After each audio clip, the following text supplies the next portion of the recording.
चलना है। Assalamu alaikum students, how are you? Hope you will be fine. I'm also fine. So let's start our lecture today. This is class P9. Our subject is chemistry and we are studying unit number 2. Today our topic is defects in Rutherford model. तो previous lecture में हमने Rutherford का model study किया था, जिसने जो plum pudding model को disprove किया था रदरफोर्ड ने और अपना मॉडल पेश किया था।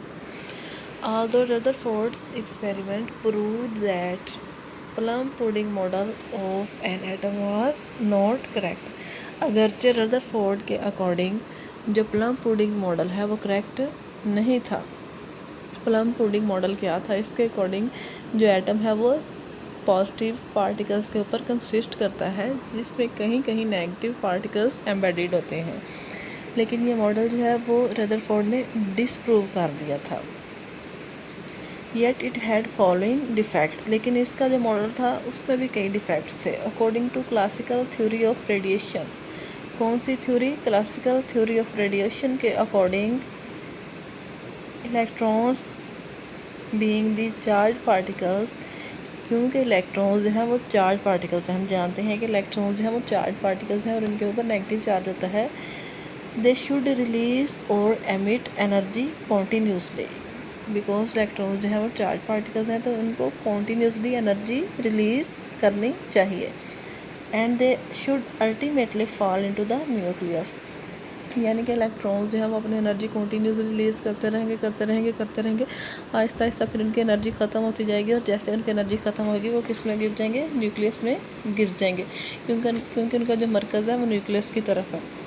If the electrons emit energy continuously, अगर इलेक्ट्रॉन्स कॉन्टीन्यूसली एनर्जी को खारिज करते रहेंगे, they should form A continuous spectrum, अगर इलेक्ट्रॉन्स कॉन्टीन्यूसली एनर्जी को रिलीज़ करते हैं तो फिर उनको एक कॉन्टीन्यूस स्पेक्ट्रम भी बनाना चाहिए। बट इन फैक्ट, लेकिन दर हकीकत लाइन स्पेक्ट्रम वाज ऑब्जर्व्ड, यानी कि इलेक्ट्रॉन्स जो हैं वो चार्जिंग पार्टिकल्स हैं, उनको कॉन्टीन्यूसली एनर्जी रिलीज़ करनी चाहिए और फिर अल्टीमेटली न्यूक्लियस में फॉल होना चाहिए। लेकिन कॉन्टीन्यूसली एनर्जी रिलीज़ करने के साथ साथ उनको कॉन्टीन्यूस स्पेक्ट्रम बनाना चाहिए। लेकिन दर हकीकत कौन सा स्पेक्ट्रम ऑब्जर्व किया गया था? Line spectrum. कौन सा spectrum? Line spectrum. Although the scientist has objections on the atomic model presented by Rutherford, अगरचे जो साइंटिस्ट हैं उनको बहुत से ऑब्जेक्शंस थे रदरफोर्ड के मॉडल के ऊपर जो उसने प्रेजेंट किया, येट फिर भी it cultivated thought provoking ideas among them, उसने जो उनके दरमियान बहुत सारी नई सोचों को जन्म दिया। कि यानी कि कोई भी जो एक्सपेरिमेंट है वो अगर ट्रू ना भी हो तो वो कुछ ना कुछ इन्फॉर्मेशन या जो नेक्स्ट एक्सपेरिमेंट है उनकी बेसिस जो है वो ज़रूर प्रोवाइड करता है। इसी तरह से जो रदरफोर्ड का एक्सपेरिमेंट है बेशक उसमें डिफेक्ट्स थे नकायस से, लेकिन जो नए एक्सपेरिमेंट्स थे उसके लिए जो साइंटिस्ट को है उसने बेसिस ज़रूर प्रोवाइड की और बहुत सी नई सोचों को जन्म किया। They initiated the quest answer the following questions, तो उन्होंने बहुत सारे नए सवालों को जन्म दिया।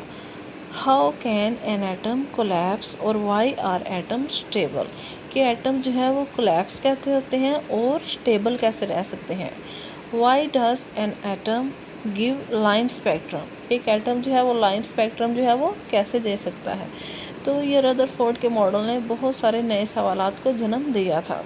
Scientist consider there must be another model of atom, और इन सवालात से उन्होंने अंदाज़ा लगाया कि एटम का कोई और मॉडल होना चाहिए। It indicated that Rutherford model was not perfect, तो इन सारी जो वजूहात हैं उन्होंने साबित किया कि जो रदरफोर्ड का जो मॉडल है वो करेक्ट नहीं था, एटम का कोई और मॉडल होना चाहिए।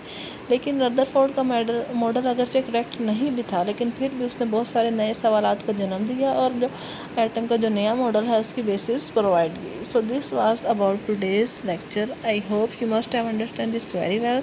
Still if you have any confusion you can again ask me. Thanks and take care.